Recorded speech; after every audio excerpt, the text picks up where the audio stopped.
Hello, hello, hello, and welcome to 2023, to the first Pitch Zone of the year. I am so excited that we are back, and we are back with the same presenter that we left off in 2022.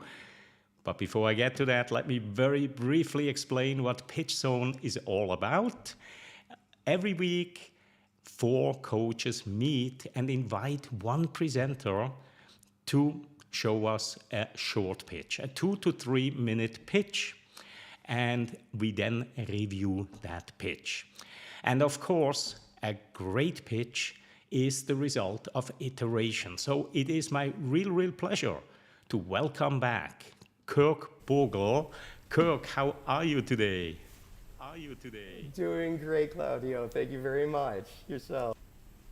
Absolutely fabulous. I hope you had a great New Year's holiday, Kirk. And I know you practiced. You even had more sessions with Nathan as well, right? So I am so looking forward to your pitch today. It's the third time that you are here at Pitch Zone, and of course we all know what that means, right? That third time is a charm. So I really look forward to seeing your pitch today, Kirk. And due to some technical issues, you're not going to show any slides today, right? So this is a nice challenge that every founder needs to be prepared for. Sometimes technical issues can happen, and you just have to wing it. You have to be able to do it without slides if needed. All right, Kirk, we also have a couple of audio issues here, so this is going to be a very interesting pitch zone, the first one of the year. Let's throw a couple of challenges at us. Kirk, I'm going to introduce the coaches. The first one, of course, my dear friend Nathan Gold, joining us from San Francisco. Nathan, how are you, and how was your New Year's holiday?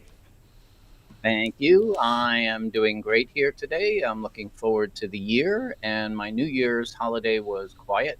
We did go over to a friend's house and had a nice raclette meal, and I wanted to let you know, thank you for that gift about, 15 or more years ago. We use it every Christmas.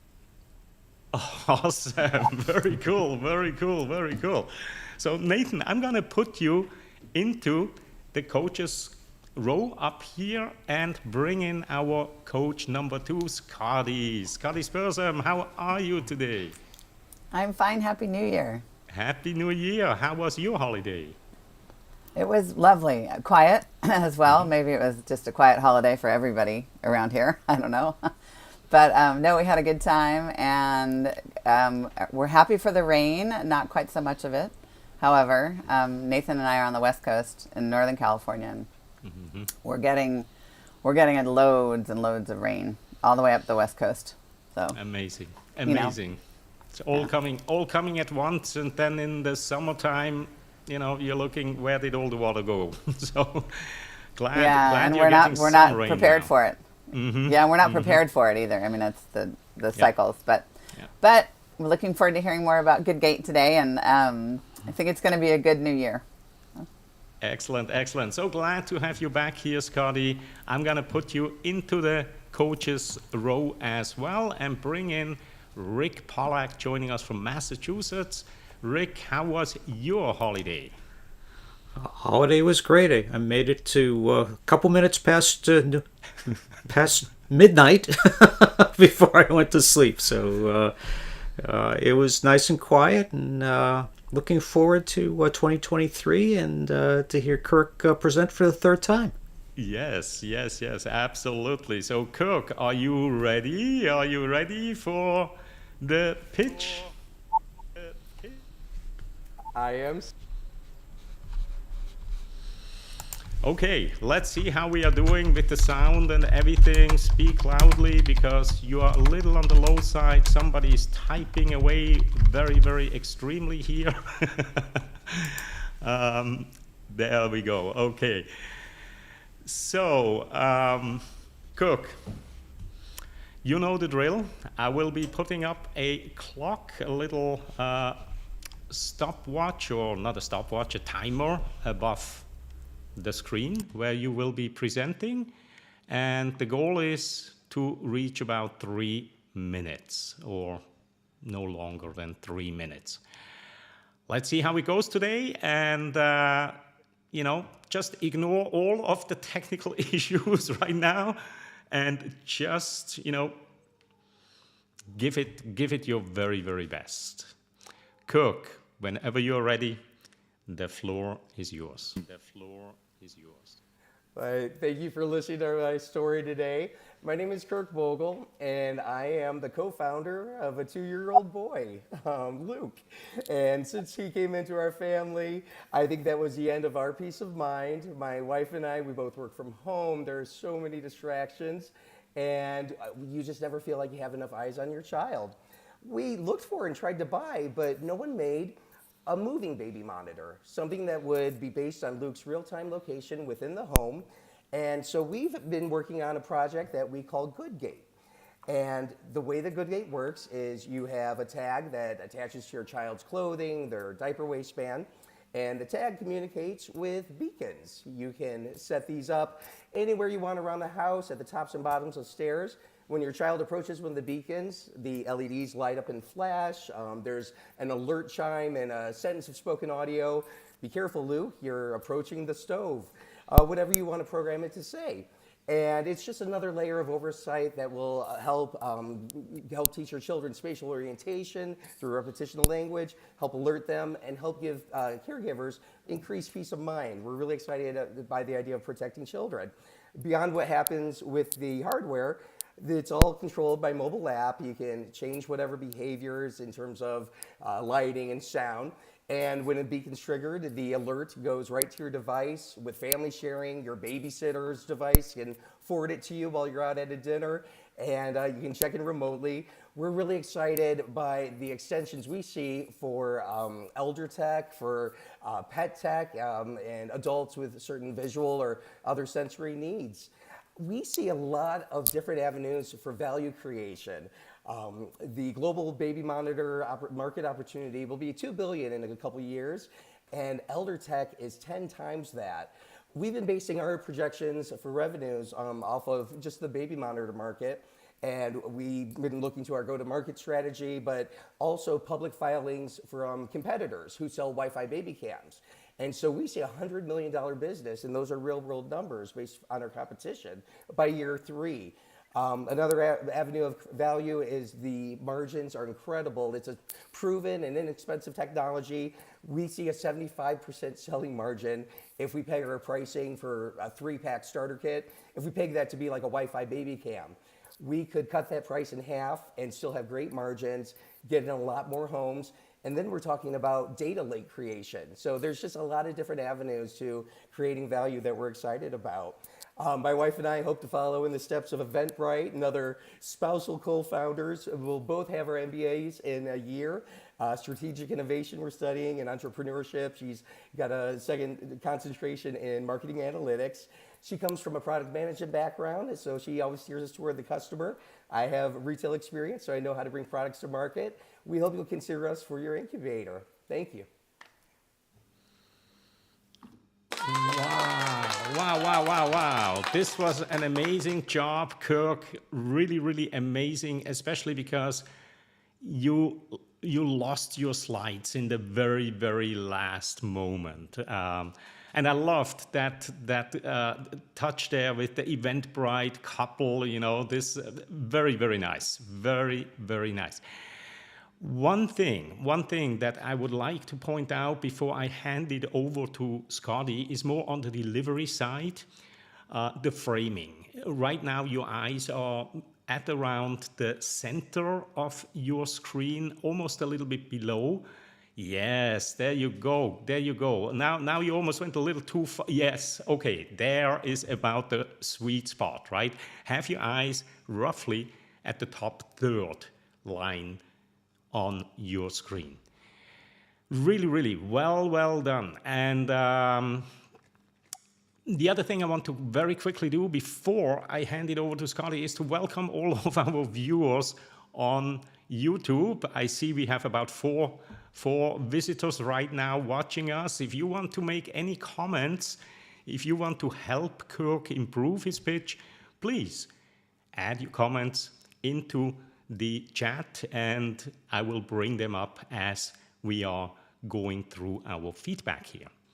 All right, so Scotty, what kind of observations have you made? And this is the second time you see Kirk. You saw his first version, right? Yes, I did, and I watched the last one as well. And in each one continues to improve. So congratulations. And you calmed down well. When we were working through some technical things, you could almost see the cartoon balloon over everybody's head, but especially Kirk's head, right? Like, whoa, what do I do now? And brilliant that you just said, got to do it this way. And as Claudia mentioned, everybody, whether you're a founder or not, has to be prepared to just speak on the fly, right? On the cuff. So your good work retaining all of this. The story came through beautifully, and I'm glad you have the what's it called? Not the monitor, but the thing that you put on the child. Right? No, I'm not coming up with the phraseology. Yeah. The beacons. Got it. You had the beacon there. And I was thinking maybe a tip for especially your presentation and maybe others, out there in the world. If you have some really great photos that you could always have as a backup in your hands, you could use those in this medium and even in a live presentation. If your presentation goes down, you might be able to, you've got the pieces, but maybe you could have a diaper and the attachment just to show physically how it works. I think that could be helpful, but you had a brilliant recovery, and your speed was good. You didn't speed up too much, which I was listening for specifically. Did you put your feet flat on the ground? I did. Yeah, good. That's one of my best tips for people when you get really anxious and nervous. Just put your 2 feet flat on the ground. You can do it barefoot in this medium and breathe. So well done. I have a couple of questions about the content though. When the voice says to Luke, you're too close to the stairs, right? Or you're too close to the stove. Is it your voice or is it a computer-generated voice? Our thought is to start with computer-generated and then recording the mother's voice. That would be a feature that gets unlocked with a $2-3 monthly subscription. And a lot of other bonus features too, just so we get some. Yeah, I think you cut off there. Maybe I cut you off, pardon me. But that sounds great. I mean, I could see that being something I would want to tell my child or, remind the person I'm working with that there's danger there. And also, when you talked about the margins, I think it was you were pegging a 75% margin originally to the Wi-Fi baby camera market. But then you said we could cut it in half and we'd still make good margins. So it sounds like you're looking at a margin that's big enough to drive a bus through. Are you able to narrow it a little bit? Or I still couldn't catch the business model. I knew at the end that you are looking to join an incubator, but I think maybe fleshing out a tiny bit more about your business model and where you are. So you have a prototype. Again, that wasn't really clear how much it's being used. Where, and that thing would be those bits of information I think are really important to an incubator program, as well as because they're eventually you're going to be pitching to investors once you get through the incubator program. And then love it that it's a team. I didn't catch that from the other presentations. Maybe I missed it, but I knew you and your wife were I believe you're co-founders is what I remember. But in terms of her strategically being so important. What is her name? Could she be there with you? Is there maybe you have a photo of her in the slide deck? But brilliant that you guys are that you're working on a new startup while you're getting your skills sharpened. Loved all that. So well done.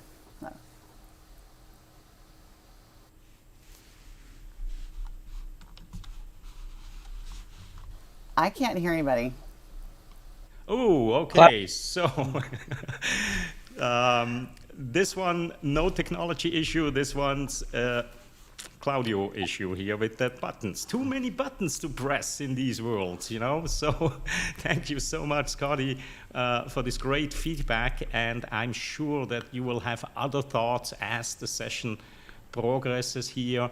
And before I bring in Rick, I want to very briefly look at the comment that Massimo made, because Massimo has seen all three of your pitches, and this is a great, great compliment from Massimo. Loved the way it sounded all natural, like it's coming from the heart and not from a salesperson. And that's really because it came from the heart, so really great. Maybe slightly rushed at the end, and I agree, because you, Kirk, you are a person that always has the eye on the clock. And I think once you saw a certain moment pass, that's when you started to speed up. Also, Stuart, great job, Kirk. Good use of physical props, and I agree. Whenever you have a chance as a presenter, if you have a product that's small enough to bring it onto the screen with you, do so. And the last comment here for the moment from Stuart is, you covered a lot. Remember to pause and emphasize key points. Okay, so very, very great and valuable comments from those on YouTube. And let's move over to Rick. Rick, what kind of observations can you share with Kirk? Well, Kirk very much improved. It's good to see the improvement from the first to the second to this one. Just a few things. I agree with the comments before, but a couple things that you said I think really stood out. As soon as you started out, you mentioned real-time location. That was a differentiator from what's available before in baby monitors. As I agree with Stuart about showing the props, when you talk about the tag or the beacon, you had it right there. Another thing that I didn't recall from before, you said another layer of oversight. And to me, that resonated. Okay, well, it's more I think before you said more eyes on the child, but I think a layer of oversight is good, because that also ties into the market where you talked about elder and pet monitoring, something you hadn't mentioned in the first thing, and that shows more of expanding the market, that this is not just a baby cam, real-time location baby cam. And also, just in using the props, you held up the phone maybe for around 5 seconds, but I could tell in those 5 seconds exactly what it was that you saw on the phone. So you could say, oh yeah, those are my little beacons around the house.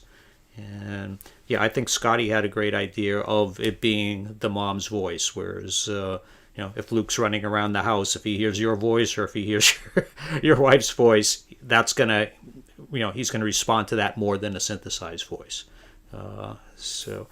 I think when you talked about the market opportunity, that's good. You put more of that in the last minute. I also like how you talked about the spousal co-founders, and you mentioned Eventbrite, because I think one of the things that someone, whether it be the accelerator that you're applying to or an investor, is the first thing they're going to say, well, here's a couple that have a child and they've come up with this great idea, but how can are they the right people to bring this to market? So you definitely said spousal co-founders. No, this isn't just husband and wife who have a great idea. These are two people who are talented, who are getting their MBAs, who actually have the experience to bring this product to market and make it successful. So it's you covered that very well, where you didn't really have that in the first two pitches. So very impressive. And I don't think you need the slides. When you did the second thing, the slides were kind of competing with what you said, but I think with the props, with that, I don't think you really need the slides. I think you can go with that. So when are you applying to the accelerator? What's the time frame on that? Actually, there are several, but it's coming up. Okay. Well, great. Well, best of luck, Kirk. I know you're going to do well, and I think this pitch is really right on for the accelerator, and my feeling is that they're going to accept you, and this is going to take off. So best of luck. Great, great. Thank you so much, Rick, as always. And I want to continue with some of the comments because Stuart is working overtime here in the comments section with some really, really great feedback. So the last one was that you covered a lot. Remember to pause and emphasize. And with lots of info, you can signpost the structure of your speech so the audience follows you. For example, let me tell you why this matters. Moving on to what it does. Why will this be successful? Bum, bum, bum, bum. Okay, so that's a really great feedback here as well from Stuart. Thank you so much. And now let me bring in Nathan. And Nathan, you have worked together with Kirk on this pitch, so that's why I wanted to keep you as the last coach before we are starting to, clean up small little bits and pieces.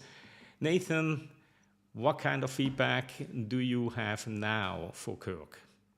All right. Well, Kirk, great job, as everybody has said. And the thing the audience doesn't know here is that he has spent plenty of time on smoothing out videos that we saw last time that drew all of that emotional connection to babies about to fall down, all those things. So what Kirk just did here for us today is he proved to everybody that you don't need visuals, you don't need the videos, although they would add to the talk, your personality, the way you smiled, the way you looked at the camera, the way you communicated, all brought forth as much of that we would have gotten from some of the video edition, that new layer of connection to what you're doing. But honestly, I would tell you and everybody listening, you don't want to be too perfect. You don't want to be too excellent when you show up at the door of an incubator. If you're too smooth, too perfect, what can they do for you? All right? So be careful about how much perfection you expect of yourself when you show up to the door of a Y Combinator or something like that. Because if what happened today happened on your interview, it'd be okay. Once you get through that whole process, and now they say, okay, next Thursday at 10:15, you're going to have your 15 minutes with us, and we want you to pitch for 2 to 3 or 4, whatever minutes they tell you. And if you showed up and said, well, I had all my technical stuff is broken here, we had floods, so I'm in my other room, I'll do the best I can. And they go, okay, let's see what the guy has, right? So don't ever worry about the technical challenges unless, of course, they can't hear you. If they can't hear you, obviously, we would have to switch. All right. So one question I have for you, Kirk, is instead of using a computer voice, why not use Ashley's voice, your wife, to start with as the default voice? See how that maybe, at least for the MVP and the testing, of course, you could just use both of your own voices. And I loved how you said, if you want to use your own voice, it'll be an upcharge to use the application. That's a perfect place to add more value. You want to put your own voice into the system? It's $3 a month. You want to use it for free? It's this voice. I hadn't heard you mention that before. That was a real stroke of genius. I'm going to hold on to some of the other things, but I do have one more thing I want to ask you to think about. And that is when you said at least 2 or 3 times, we are really excited. We are really excited.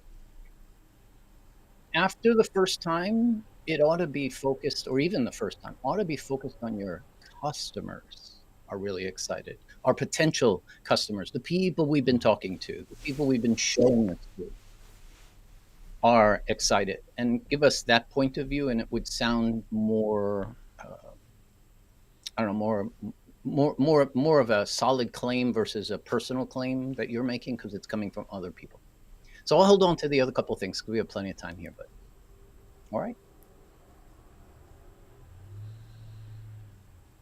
Scotty, Rick. Yeah, sorry, I was jumping in. Sorry, Rick. I'm jumping right in front of you. I hope you don't mind. I just did a quick Google of Goodgate, and what came up, which was great for me, were the 3 pitch zones, but I couldn't find you or the product.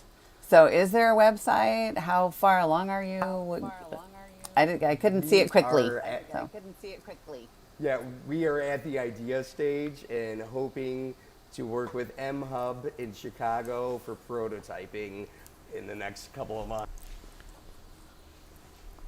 Okay. Maybe that's something that should come out somewhere early or within the 3 minutes, because I think that would be important that you're well into the ideation stage, right? I mean, I don't know how well your prototypes are working, but that may be interesting to, and pardon me, I was anticipating that this was an investor pitch while I was listening to it, and didn't really realize till the end that it was for an incubator. So that could have been my error. But I think that would be important and to let people know. And then also a little bit more about your background. I can't recall from the other ones, but why you? I mean, I get that you and your wife are brilliant, which is wonderful, but is there some other technical expertise or marketing expertise that brought you to this point? My history is with retail. I was a merchant executive with Restoration Hardware, with Lamps Plus. So I've got lots of connections with Li and Feng for overseas production. And my wife, she was a vice president of finance for Fisher Investments. She has been a product management fellow. So we've got some skills. We are looking for a technical co-founder or maybe to outsource it. We have an incredible network of people. So we've been consulting and shepherded by people who taught at Stanford, the former CTO of South by Southwest, marketing exec for Toyota, donated a logo and just some other work. So a lot of people, I think because of the child centric focus, a lot of people are just really excited to help give whatever insight and whatever volunteering they can. We've met with the 2 most important retailers, so that's pretty awesome. They've given us a bit of a roadmap for what we should be doing once we can launch. But we've only been in the founder community for a couple months. Everybody is remarkably uplifting and just they want to help each other move forward whenever they. Yeah, you cut out there for a second, but Yeah. brilliant. I think you need to sprinkle in a little bit of that humble bragging near the end. So we're a husband and wife team. We'd like to follow in Eventbrite's footsteps. I have a merchandising background. You can make it'll take you 1 sentence. My merchandising background from here. My wife is in finance for Fisher Investments, and we've been fortunate to be able to expand our contacts in the investment and the startup communities. Sprinkle those in, because then that will prompt more questions for you with your audience and the incubator communities for sure. Lovely. Congrats. That's great. And Kirk, I wanted to bring up something for the audience that you just mentioned that is so key. When I'm asked what's one of the most important things that as a presenter or a communicator you need to bring into the pitch, you've just identified exactly what causes people to want to work with people like you. And I would point right to Dale Carnegie, which is your likability factor is off the charts. And when people meet people like you that are so likable and so genuine and so in service of others, you're like immediately trustworthy. And when you're trustworthy and likable, you've got all the components and all the effects that I'm not coming up with the right words here today, but you've got the right package for people to be wanting to help you. I mean, it's a beautiful thing. Just keep it up. Don't change. Don't change. Yeah. Yeah, and I agree with Nathan there, and just a few things from the comments that have come in.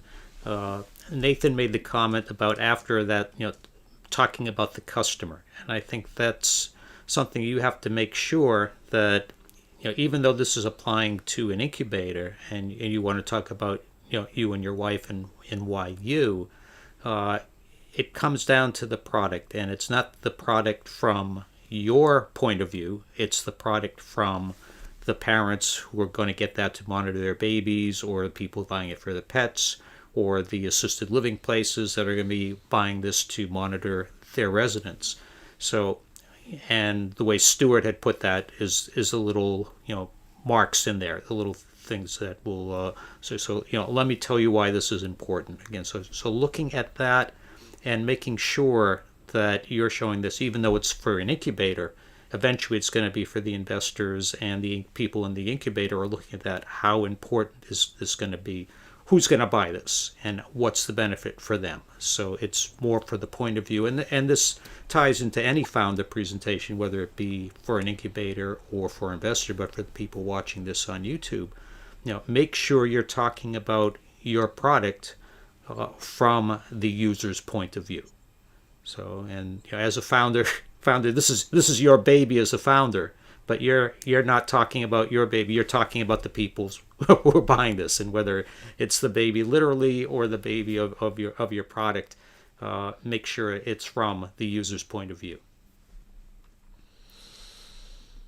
Excellent, excellent, excellent feedback. And I think the general tenor here is really great pitch, absolute fabulous. And I want to bring up another comment that Massimo left here a while ago when Rick was talking about the slides competing with you.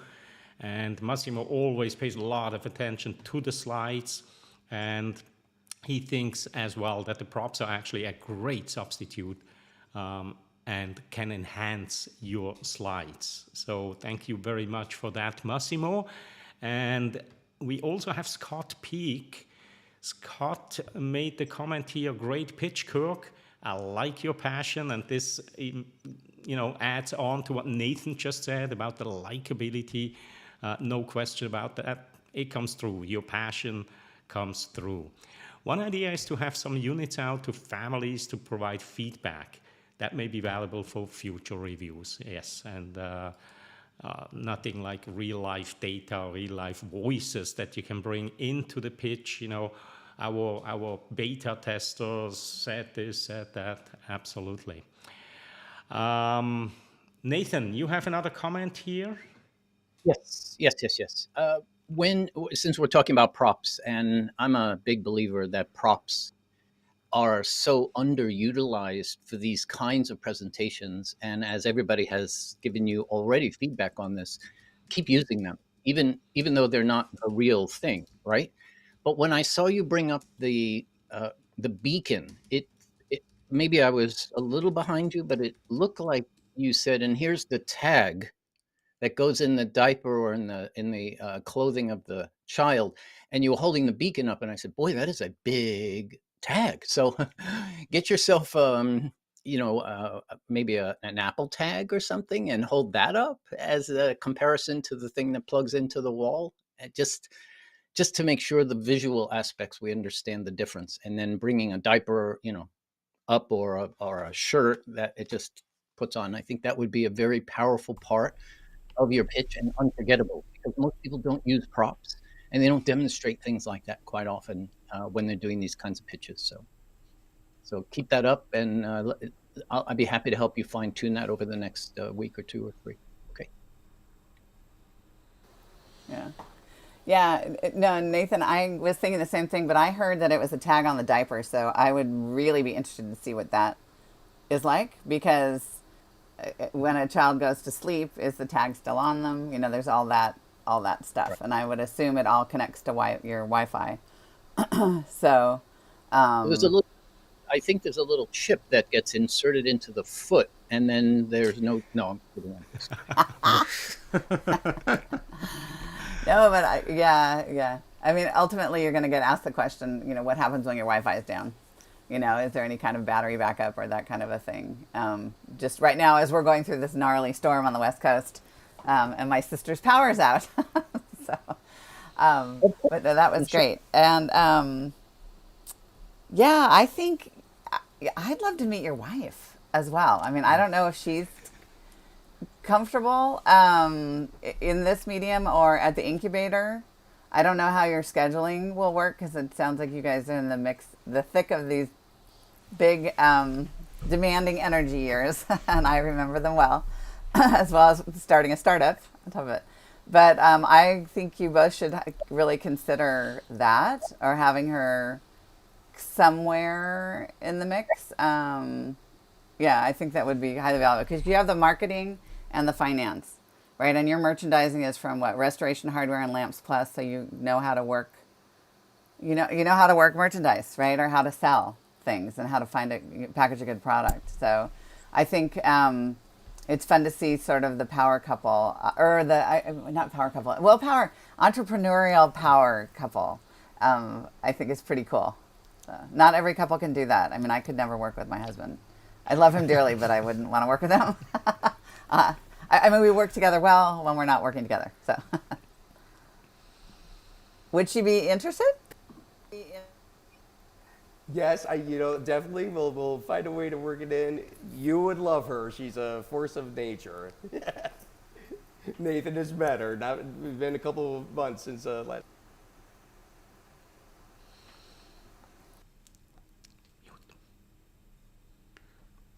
You're muted, Nathan. Nathan, you're muted. Kirk is a male. I mean, Ashley is a female version of Kirk, so you'll understand when you see them. Okay, so I have a couple of things here I want to put across. One is that where's my note? Competitors. You said, and our competition. No, I wouldn't say it that way at all. I would say, and companies in our space.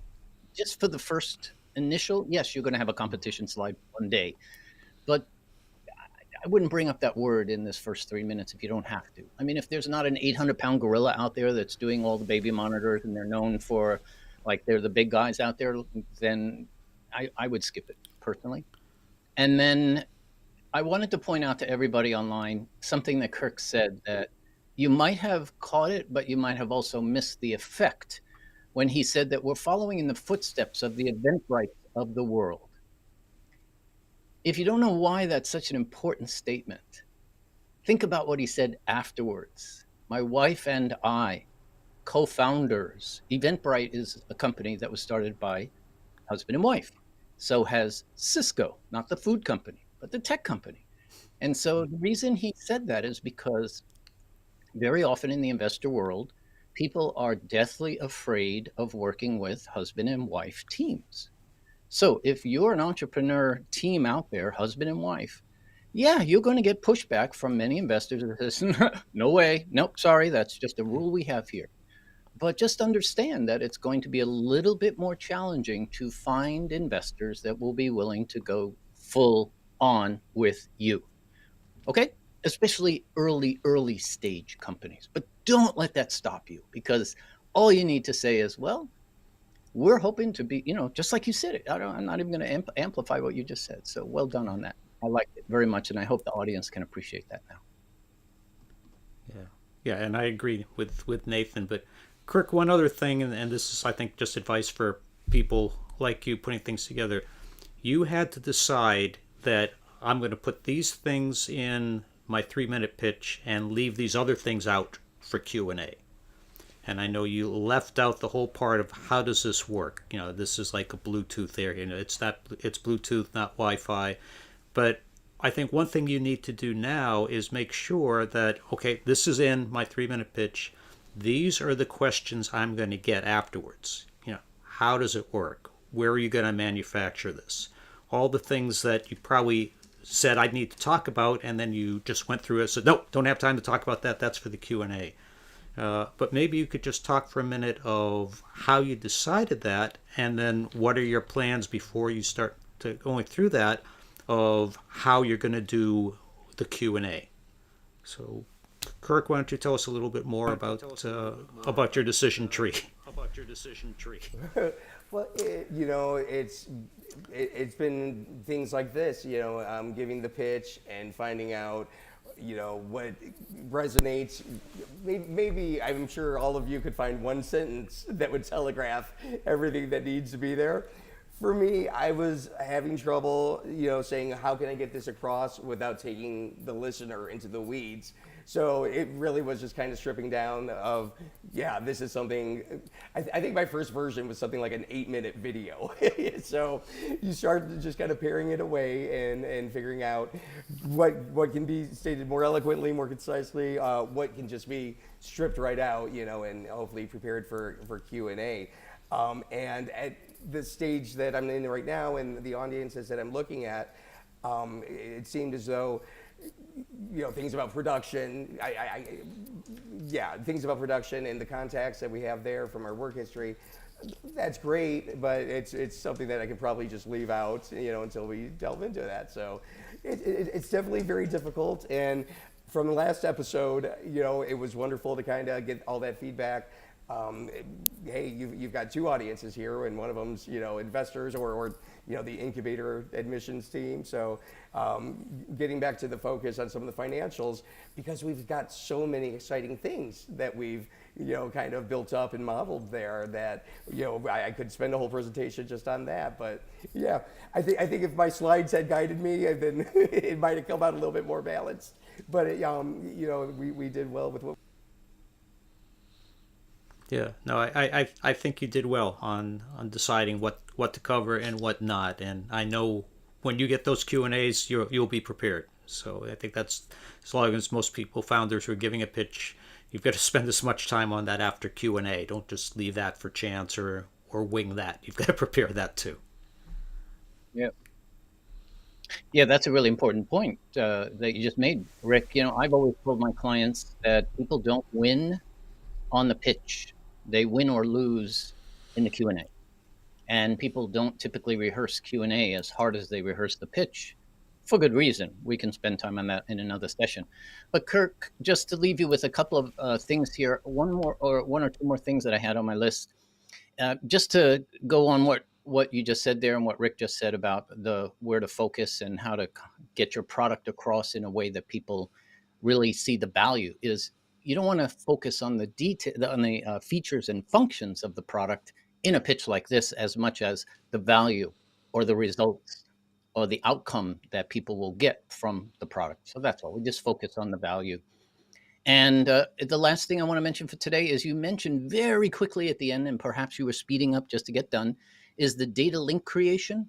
And it didn't feel like there was enough time there to understand the value of the data link creation. So maybe I missed it, but if you can tack on the data link creation, blah, blah, blah, that brings blah, blah, blah to parents or whatever, or adds more of that, attach it to the additional layer of oversight, maybe. But I'd be happy to work with you in the near future on that. But thanks so much for coming back a third time. And I hope everybody has finally seen that it takes practice, it takes effort, and it takes people, aside from that maybe one coach that you have, to let other people give some validation or invalidation to the things that you're saying and doing. So keep up the great work. Thanks for coming back 3 times. And I look forward to seeing you in the Forbes magazine one day. And then I can say, I knew you when. Excellent, excellent. Wonderful feedback today, of course, as always. And I want to ask you, Kirk, how happy are you? I am so happy for this experience. I was telling Nathan that I might have balked at the stresses of a 3-minute cap, but then one of the incubators, they had a 2-minute cap. So I said, I can. Yep. So really, kudos to you, Kirk, for taking the approach to pitching so seriously, because I think any startup who wants to take their company to the next level, in your case it's from an idea stage into the real world, you have to put pitch skills onto your list of priorities. And you have done that, and you have shown that in 3 sessions, plus of course in between with Nathan as well, and you were reading books and really exemplary work as a founder to get ready for your pitch. Really, really well done. And that gets us to the very end of today's program. Thank you again, Kirk. Thanks to all of the coaches that join us every week here online as well as in the chat on YouTube. And next week we will not have a presenter. From time to time we will start to add top tips from the coaches, PitchZone sessions, and next week's will be a topic that we are going to discuss will be finding your voice. And I think this is very, very important for any founder to find their voice like Kirk has. So join us next week, Thursday, 10:15 Eastern Time, and I'm sure that we will have a couple of tips that you might be able to use immediately. And that's it for now. I wish you all a wonderful morning, afternoon, evening, wherever you are in the world. See you again next week. Bye-bye.